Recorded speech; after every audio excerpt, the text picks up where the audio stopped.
Hello, this is John Gibbons. I am the lab director at the Sears Undergraduate Circuits Design Lab at Case Western Reserve University. And today I'm going to be talking about the design and implementation of the Grape version 2 4-channel radio data acquisition sequencing engine, which is a real mouthful.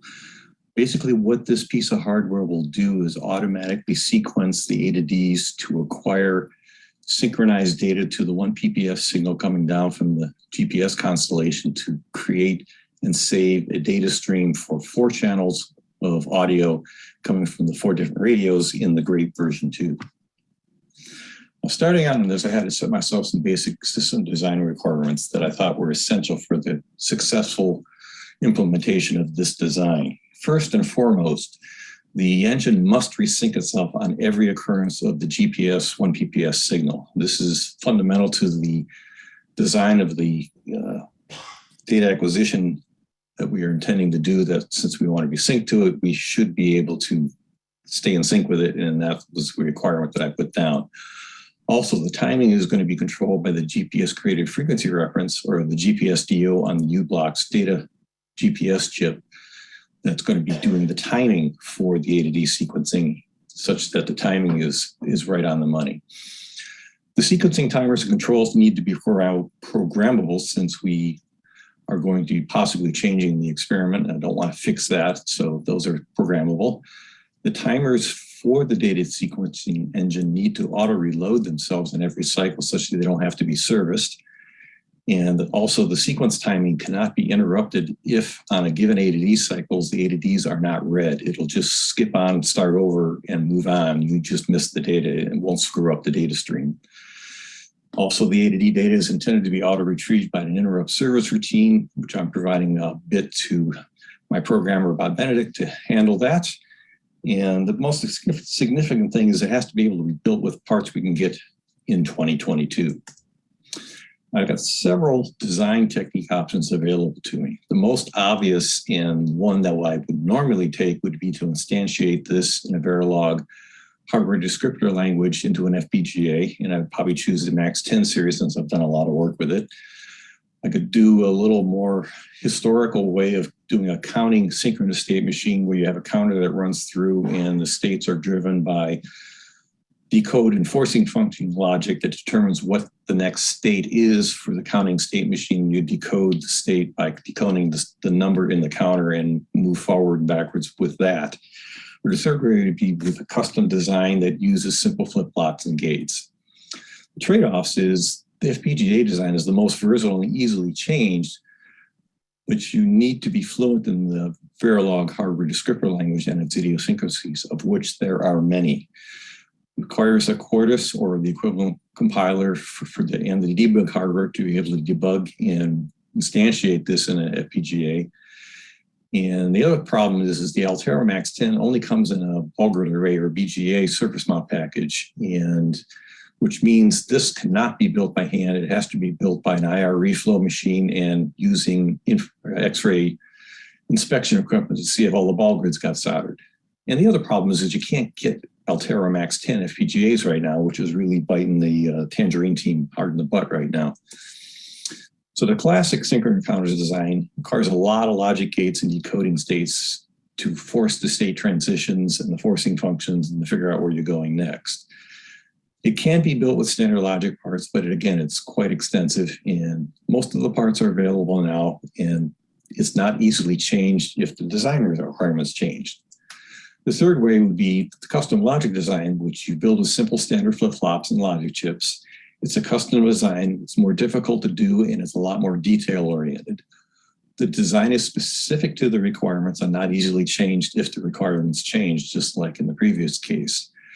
Design is more hybrid and not purely state-driven, which is a way of saying that some of the state transitions may not be based on the clock state for the state driving function. It's usually referred to as an asynchronous design. You try to stay away from that because of metastability and glitching and all kinds of other problems you run into. But doing this type of design allows you to take advantage of the unique hardware characteristics that are present in the hardware such that you can optimize things more so than you could with a standard implementation of a state machine using a counter. But doing it this way can be difficult to understand the transition flow and how things get moved from state to state, but it also creates a good topic for this presentation. And guess which one I'm choosing? Yes, the custom logic design. So I started noodling over the state diagram, and as you can see, I went through several iterations here over the course of several months, trying to get my head wrapped around the state sequencing to generate all the signals to run the A to D.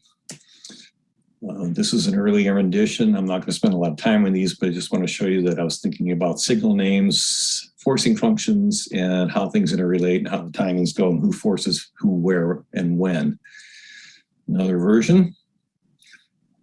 Another version. Still another version. Moving closer. We're now into December now.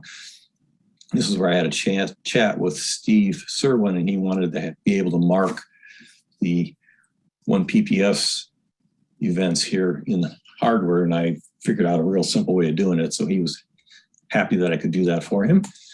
And again, this is the version I actually implemented in hardware. So I chose the 74HC74 logic gate as my basic logic design block. It has some idiosyncrasies about it. It has a set and a clear level that overrides the clock to data clocking of the gate. And the Achilles heel of this thing is the setup time for the data to the clock pulse edge. You can see here 4.5 volt VCC, it's a minimum of 12 nanoseconds. When you go 2 volts, it jumps up to 60. We're running it at 3.3, so we're probably in the 15 to 20 nanosecond range. But what this means is the data input cannot change 15 nanoseconds before the clock edges rise the clocked data from D to Q. If it does change, you run into what's called a metastability problem, which is the output Q is undefined. And what that means is that usually goes, you don't know if it's going to go to a 1, to a 0, or if it's going to float around for a while. And that's called metastability.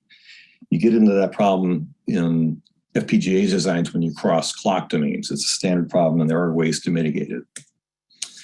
So then I had to choose a logic gate that looked like it could do all of the different things I wanted it to do. And I found this gate made by HamSCI, which is in a SOT23 package, which is an itsy bitsy package, 6-pin.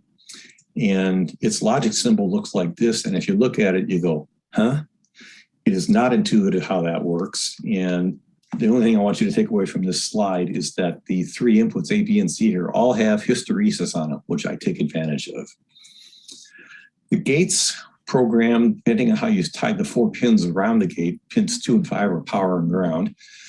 You can either use it as an input mux, a 2-input AND gate, a 2-input OR gate and its canonical NAND gate, or a 2-input AND gate or its canonical NOR gate.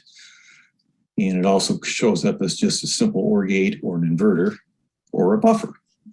So what I did on my schematic capture program, which I used Eagle for, is I captured the 4 AND versions and their canonical equivalents and captured them all as separate schematic parts. So I placed the part in the schematic as such so that it makes sense reading the schematic, because reading the schematic is half the battle, and it's using something that looks like this, with, 6 pins coming out of a block, the pins tied off, is not intuitive to me, and I didn't want to do that. So I made the separate parts. So I have the 4 parts in their canonical forms, and I have the mux, and this is the buffer, and then this is 2 versions with the low true and high true input inverter. It then shows the TI ADS 8866 A to D, which is a 16-bit 100 kilosample per second A to D converter. The 2 things that caught my eye on this is that it runs on 3.3 volt logic to run it, but the analog input runs on 5 volts, which means I can run a voltage reference of 4.096 volts with a 16-bit converter. So I have a 0 to 4.096 voltage range, which gives me a better signal to noise ratio. And the other thing is that it has a data out pin, which allows me to cascade these 4 in series. So with one SPI data stream, I can read all 4 A to Ds in one shot, which makes my programmer much happier. But to do this, there is some restrictions on the data sequencing and hence how the engine has to operate. And the convert start pin, when it goes high, starts the conversion of the A to D. It has its own internal clock. And then T convert time later, which is 10 microseconds, it finishes the conversion. And then you are ready to start clocking out the data from the device. So the sequencing engine has to set this, wait 10 microseconds, and then signal the Raspberry Pi to go off and read the data before the next conversion cycle starts. So this is my first shot at the sequence controller. The left two bits here, or gates here, are the shift registers where I shift in the reload for the counters and these marker enables. There's an 8-bit counter for the A to D cycle timer, which would be the 8 kilohertz or the 125 microsecond counter for the cycle of the A to D being done. And then the convert timer, which times how long the A to D takes to do the conversion. So that's a 0 to 15 with a 1 megahertz input. You put a 10 in there and you get 10 microseconds. And likewise, for an 8 kilohertz sample rate, you put 125 into these counters and it gives you 125 microseconds and you get 8 kilohertz. It then goes into the GPS synchronizer, and this is where I synchronize the 2 clock domains. I think it was Jules Verne told me to use the inverter on the clock edge. So you on the rising clock, you pump it in, you get your metastability going on here if it's happening. And then on the falling clock, it clocks this guy in. And I added the buffer of the logic gates, which has hysteresis, which will help mitigate if there is any metastability. Now I take off my digital designer's hat, put on my analog designer's hat, and metastability is nothing more than the clock signal or this data signal. It's rising up past the logic low level, but it's not making it to the logic high level. Now, I've never seen it oscillate between the two, although that is possible, but most of the time it usually floats in la-la land for a while until the logic has enough transistor gain through the chain for it to snap one way or the other. Having this hysteresis basically helps that, in that if it's floating around la-la land, once you cross the threshold and it doesn't go back, this snaps it and holds it there. So that helps mitigate the metastability for the next clock edge, which is how I did the 2 timing conversion domains for the 2 clock domains to be talking to each other nicely. This is the control object that actually runs the engine. And as you can see here, there's a lot going on with starting the clock, loading the counters, and ending the conversion. And I did run into some issues here. I'm not going to spend a lot of time on this because I could spend the rest of the 20 minutes talking about this. So to debug this, I went and used the Digital Analog Discovery 2 unit, which I had to redesign the front panel interface because they had a board that came with it that tied all the logic and analog grounds together and made the scope unusable. And by doing this and separating the grounds, which are separated on the actual module, reduced the noise flight by better than 20 to 30 dB. So using that, I plugged it onto the board here and started getting some logic signals. And you can see right off the bat, when the GPS init cycle comes in from the 1 PPS signal showing up here, asynchronous to the clock event, I see it. I kick off the load counter, start timers, but the convert signal doesn't show up because the convert timer done is still high, and that is one of the clearest inputs on the convert chip, which holds thing from being clocked high by the load counters saying, go ahead and start. So that was one problem I had to have. But if you look at it for the rest of the cycles, you can see the timings work fine. Start timer shows up there. I get the convert and it goes out. The convert timer goes for 10 cycles and drops the end convert signal and pops up the data ready signal telling the Raspberry Pi to go off and read it. You can see here the more of the complete cycle where this whole sequence happens, and this is the SPI reading the information out of the A to Ds. And again, this is the whole sequence even farther out where you read the data out. And I was using originally the SPI chip enable 0 to clear the data ready signal. But as you can see, there's a unique fingerprint that the Raspberry Pi engine creates this second set of pulses in there, and that screwed things up. So I had to go to a separate signal. So then I created a data receive signal that handshakes back and then clears the data ready signal as a handshake for the data A to D read. Now I put this in there and was running it, and noticed I was getting some very bizarre, I wasn't getting exactly 1,000 counts on each cycle. And it's like, okay, why is that? So I zoomed out and then quickly realized that if you noticed here, I'm running this in Python 3, and the Python isn't fast enough to keep up with me. You can see what happens here is the data goes ready, the data engine reads the A to D, but it doesn't drop the data receive signal to clear the thing out. So this runs into the next cycle, which causes it to miss a cycle, hence giving you more counts. And then this one, you get 2 read cycles, so you get 2 counts there, and you sort of had 1 count here, and that's why the thing is all over the place. So it's basically the slowness of Python biting me in the butt. As you can tell, there are a few logic iterations. I will not go into those. This is the board as I designed and laid it out before I populated it. There's the back side populated. There's the top side populated after all my revisions. And at this point, the technician would walk over to me and say, no more mods, time for a board turn. So that's what happened. But fortunately, this is working well enough that it creates the data ready signal at a stream such that Bob Benedict could write code to actually write the interrupt service routine and pull the stuff out of, doing the data spy read. So this is going to be the sequence control engine for the next generation that I'm going to be laying out soon. Very simple. And the hardest part was realizing that this was, the subtlety here is that the 1 PPS signal, when it comes in, the convert signal doesn't have to wait for the load counters. And that realization simplified this to a 4-state loop. And then the driving functions are much simpler, and I don't get into issues with that. So this is the new logic where I have a 16-bit counter now because I want to kick this up to 8 megahertz, such that I don't have to synthesize the 1 megahertz clock from the clock coming out of the U-Blocks chip. And I can't run the U-Blocks at 10 megahertz because that would clobber my 10 megahertz WWV signal. So I'm going to be running at 8. So 8's going to run the engine. It'll also have to deepen the counter for the A to D sequence counter because now I have to count up to 100 instead of just 10 since I'm running at 8 megahertz, or I'm sorry, 125 since I'm running at 8 megahertz. And the 1 PPS, the rest of the data engine you can see is much more simple. You can see the data received is the only thing that knocks down the convert now. The only thing that pops it up is the load counters.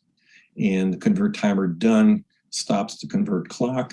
And then the 2 things to drop the data ready are the end of cycle, which is the load timers for the next cycle, or the data received from the Raspberry Pi. The 1 PPS synchronizer is simplified. I didn't use the inverted clock because this is going to be running at 8 megahertz, but I'm still using the input with the hysteresis on it. The 1 PPS marker for Steve Serwin is very simple to do. I just basically look for the init cycle to start, and if the marker bit is set, I clear both these counters, or I'm sorry, these logic gates, which puts the address to 0, which forces a vref into the A to D input. So the next sequence clock comes in. This turns to a 1, this stays at 0. We now have channel 1 selected, which I tied to analog ground.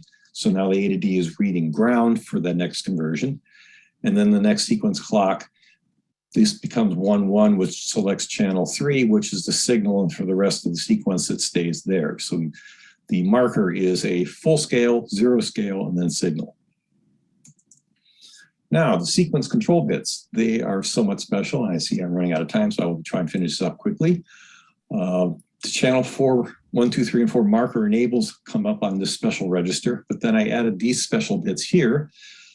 These are significant because bit 7 here is the most significant bit, and it is the Matt Deutsch WWV and team bit. And if you set that, your timing is pristine, and you end up with results that Mike Lombardi is going to talk about that he actually received from WWV. And of course, the corresponding bit for Dean Okayama in Hawaii for the WWVH team. And set that bit, you get the pristine timing as well. And since we're dealing with timing discrepancy, if you set the FC bit, it enables the flux capacitor. And I don't need to explain how that works. Anyway, so the next iteration of the engine is going to have the ADD cycle engine at 16 bits to convert timer to 8 bits and running the sequence engine at 8 megahertz, and I'll simplify the logic as I've shown. So with that, I'd like to thank NSF for the grants to actually do this project. Also like to thank the amateur radio community volunteers who've contributed to the engineering testing and data collection efforts for the Personal Space Weather Station project. And I also like to thank Mark Lombardi of NIST. I'm sorry, well, Lombardi, I got that right. Not of NIST, as well as Matt Deutsch and the WWV team in Fort Collins, and Dean Okayama and the WWVH team in Hawaii for their help, because without them and their support, this project would not be possible. And with that, I will take questions.